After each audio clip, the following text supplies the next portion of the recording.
ఉన్నానని మన కృష్ణ గారికి దేవి గారికి కొంచెం ఆలస్యంగా తెలిసింది.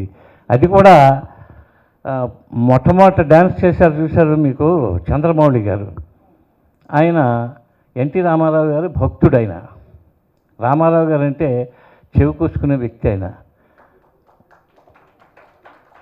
ఒక మాట చెప్తాను, ఈ రోజుల్లో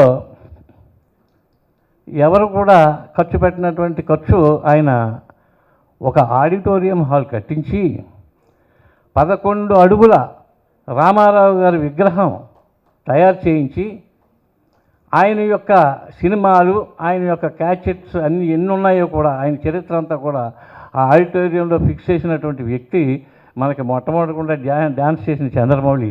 ఈయన మీకు పరిచయం చేస్తున్నాను.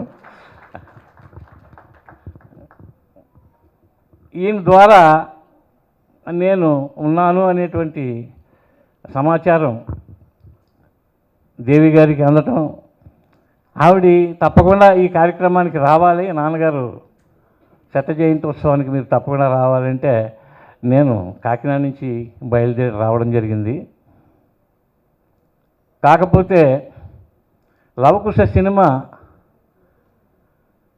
ఈ రోజుకి 1963లో రిలీజ్ అవ్వడం, అది ఈ రోజుకి 63 సంవత్సరాలైంది. ఈ రోజుకి కూడా ఇప్పుడు వై విజయ్ గారు చెప్పారు,